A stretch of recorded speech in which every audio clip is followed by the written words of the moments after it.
sabi rin sa akin, nadulas man siya. Alam mo, sa totoo lang, pinapapatay ka na ni General Stomo, hindi ko lang ginagawa. Una, wala akong kinalaman sa meeting sa bungero na yan. Inutusan ko raw si Angkumang na patayin na, alias Totoy, para matapos na yung problema. Hindi po yung totoo. Una-una, isang beses ko lang yan na-meet si Atong Ang. Wala ako sa kanyang koneksyon, hindi kami close. Nagulat na lang ako nung tanongin niya ako kung suspect na raw ba ako dun sa mga umambo sa akin. Sabi ko meron. Sabi ko nga mga pulis. Sabi ko oo, mga pulis. Sabi niya, alam mo ba kung sino mastermind? Sabi ko yun ang hindi ko alam. Yun, sinabi niya sa akin na si Boss AA daw ang nagpaambo sa akin. So nagulat ako. At patuloy nating tinututukan itong mainit na isyu sa ating lipunan ngayon. Ang kaugnay sa missing sa Bungeros na nangyari pa noong 2021. Ngunit ngayon lang 2025 dahil kumakalas na si Dundon, ang kanang kamay ni Atong Ang, at may mga isiniwalat. So may mga nakuha na din sa Taal Lake na nakumpirma na buto talaga. May balakang pa umano. At may nakuha din sa sementeryo. No? Ngayon, mariing pinabulaan ni General Stomo, yung taga Bohol pala ito, tagbilaran, na ipanganak, no, si General, ang akusasyon ni Dundon. At welta naman ni Dundon, kung sino daw ang nagsinungaling sa kanila, magpalay detector daw sila. Tanong, kakasakaya si General. Ito ang bahagi. Sabi rin sa akin, nadulas man siya. Alam mo, sa totoo lang, pinapapatay ka na ni General Stomo, hindi ko lang ginagawa. Kung nakikinig ka man niya na alias Totoy, sana itigil mo na yung kagawa ng kwento. Masakit mawala ng mga mahal mo sa buhay. Masakit mabigo sa pag-ibig. Mas masakit yung ginawa mo kay General Stomo una. Sa tagal na ng kaso sa pagkawala nitong mga missing sa Bungeros, 2021 pa. May katanungan tayo dyan, mga kapatid. Yes or no lang. No? Pindutin niya, yes or no. Naniniwala ba kayo na mapanagot ang utak sa missing sa Bungeros sa ilalim ng administrasyon ni Pangulong Bongbong Marcos? Ano sa palagay ninyo? Yes or no? Okay. Tuloy natin. Ang sagot ni di na pigilan talaga ni General dahil nauna nang sinabi niya na pinipigilan siya ng kanyang abogado, pero kailangan talagang sagutin daw niya itong akusasyon ni Dundon. Pero may buwelta si Dundon dito na patunayan daw sino ang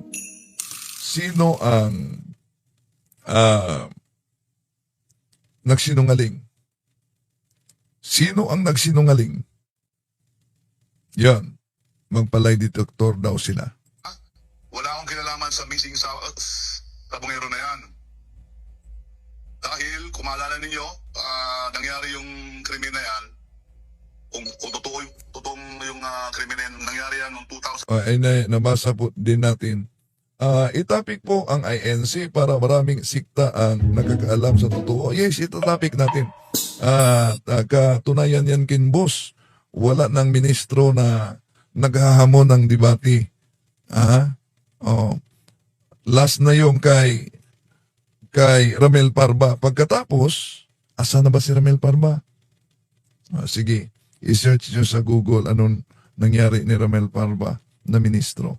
Malalaman mong totoo. Okay, tuloy. 2021, na kung saan ako ay regional director ng Bicol Region. Tapos, yung mga binanggit niya mga pangalan, karamihan ang destino nila ay sa Calabarzon. Tapos saan hindi naman po ako naging regional director ng Calabarzon. Parang hindi kapanipaniwala yung kanyang mga bintang. Utusan ko raw si Atong Ang na patayin na alias Totoy para matapos na yung problema. Hindi po yung totoo. Unang-una, isang beses ko lang yan na-meet si Atong Ang. Wala ako sa kanyang koneksyon. Hindi kami close. Ako, nagsabi lang ako ng sorry dahil hindi naman talaga siya, hindi ko naman talaga narinig sa kanya. Ang problema, galing sa bibig ni Mr. Atongang yan. Hindi narinig galing kay General yung order na ipapatay siya. No? Kaya nagsuri dito si Dondon. Ayaw naman kay General, di ko matanggap yung sorry mo. Maliban lang kung baguhin mo yung akusasyon mo. Pero pinanindigan pa rin niya. Dahil narinig umano niya, hindi galing kay General, kundi narinig niya galing sa bibig ni Atong Ang.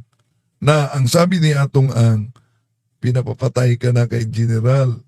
Di ko lang ginawa. Dahil parang anak na kita. Okay, tuloy natin. Na sinabi sa akin na pinapapatay ka na nga ni General Estumo sa akin eh. Siyempre ako, nag-iisip na ako ng hindi maganda dyan kay Mr. Atongang. Tapos bigla na lang siyang magsasabi sa akin, alam mo, huwag ka mag-isip ng ganyan dahil hindi ko gagawin sa iyan. Itinuring kitang anak. Kita mo, si General Estumo, pinipilit akong iligpit ka na kasi para mawala ng problema ko, hindi ko ginawa yan. Umutang na pangalan dyan, si Lieto Guerra at saka si Bernie Tacoy, pero tatlo sila. Sa madaling salita, nakalubog lang siya. Wala talaga siyang record doon sa pitmaster. Pero kung gano'n ang sinasabi niya na parang ako ang nagsisinungaling na hindi siya kasali, hahamunin ko silang tatlo. Si Lieto Guerra, Bernie Tacoy, at saka si General Estumo. Magpalay detector kami kung sino sa amin talagang nagsisinungaling. Ayan. Ang tanong, kakasa kaya dito si General Estumo sa hamon, inamon din niya yung judge, no? Na magpalay detector din sila kung sino ang nagsasabi ng kasinungalingan. Pero ang tanong, sila'y kakasa kaya sa hamon na ito? Oh. Bago lamang yung press conference ni Senador Bato kaugnay dito kung may kredibilidad ba si Dondon. Missing sa Bongeros lang po ako. Sir, ano lang po yung reaction ninyo dun sa mga lumalabas ngayon na merong mga pinangalanan na high-profile individuals at meron na pong mga whistleblowers na ito rin yung mga witness nyo dito dati. Yung mga sinabi niya po ba ngayon sa media, ito po ba lumabas na rin dun sa mga investigasyon nyo sa kanya, yung mga privileged information po, communications? Yung pong mga pinangalanan, particularly po si Dondon, si alias Dondon, si Patidongan. Meron po siyang mga pinangalanan na high profile na mga tao. Ito po ba ay na-express na rin sa inyo dati? Matigas siya noon sa Dahil hindi pa siya kumakalas kay Atong Ang, kasama pa sila. Kung maalala ninyo na isiniwalat sa ina ni Dondon, John Lasco, na pagkatapos ng nag-break sila sa Senate hearing, pinatawag daw umano sila doon sa loob mismo, pasok sila sa loob ng Rome at ino-offeran sila ni Atong Ang, kasama pa si Dondon at yung abogado. So, noon, very clever si Dondon. No? Kahit sa mga akusasyon, sa mga nahuli, yung mga tumitindig na testigo. Very clever talaga siya. Ngayon lang, taong ito, tumindig siya laban kay Atong Ang. sa Senate hearing noon. Ayaw yan bumigay. Kahit na, di ba, pinailan natin ang kaso, di ba? One of the, hindi napailan ng kaso kung hindi dahil sa Senate investigation na ginawa natin, di ba? 6 sila pinailan ng kaso ng serious illegal detention at saka kidnapping. Dahil nga, hindi tayo makapag-file ng murder with the absence of the body of the crime. Yung mga katawan, hindi na-recover. So, pinailan natin sila. Talagang pinalop natin sa CIDG na mapailan sila ng kaso. At napailan nga. Pero yun na, yung follow-up. Sa committee report natin, we directed the CIDG and the NBI to continuously investigate the case para talaga matukoy kung sino yung mga malaking tao na nasa likod. Dahil the disappearance of 34 man yun, di ba, ang ating record sa committee. Ang record lang sa komite, mahigit 30. Pero sa pahayag ni Dondon, mahigit 100. There were 8 cases that we investigated, 8 cases involving 34 missing sabugeros. So, hindi masiguro mag-disappear yung ganun laking 34 na mga tao kung walang nasa likuran dyan na very influential. Diba? At nagbibigay ng kumpas. Sa atin lang, at that time, we don't have the evidence to connect to the management ng yung pitmaster dahil nga wala talagang ebidensya na magkukunik. Hanggang doon lang tayo sa disappearance na may kumuha na tao. Pero Sen, dahil may bago ng mga lumabas na mga ebidensya at mga testigo, bubuksan niyo po ba ulit yung Senate inquiry kaugnay dito? Nag-close na ba tayo, Joe? Nag-close na. We have report. already closed our committee investigation and we have already submitted our committee report and it was adopted by the Senate. So yung aming committee report was adopted by the Senate. So unless siguro kung merong mag-file lang resolution from one of our colleagues, then I will be forced to reopen the investigation. Sa investigation, sa Senate investigation na pinunuan ni Senador Bato, clever na clever talaga si Dondon.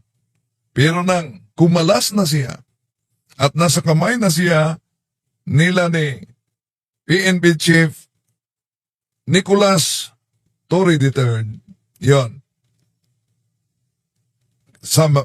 Kahit saan na interview, sinabi niya, yung mga nalaman daw niya. Kung maalala niya, ito yung interview ni Ted Pailon na in-establish yung personal knowledge niya. Nasa ating po linya ngayon ang commissioner po mismo ng National Police Commission, si Vice Chairperson. Sandali. Ang interview pala ito sa sandali. Ang iba pa lang itong interview. Ituloy muna natin. And Executive Officer Attorney Rafael Vicente Calinisan. Magandang umaga po, sir. Boss Ted, Ma'am DJ, magandang umaga po. Good morning po. Thank you for being on the show, Commissioner. Kahapon nga po, diretso na po tayo agad dito sa ating usapan. Tungkol po dun sa naging press con kahapon ni Dodong, Julie Patidongan, o alias Totoy. Siya po yung official na nagsampa ng reklamo dito po sa mga sinasabi niyang pulis na may kinalaman po dito sa mga nawawalang sabungero. Pwede po ba naming malaman kung ano yung specific na reklamo na isinampa po niya? At kapareho po ba ito sa isinampa din ng pamilya ng mga nawawalang sabungero? Siguro, yung pong detalye po nung kanyang complaint affidavit, hingi po ang tawad sa inyo, hindi ko po madidetalye sa inyo. Pero ito po masabi ko, yung pong pinangalanan po niya, actually, 18. Meron po kasing reports na nakikita natin na 12, 14, 15.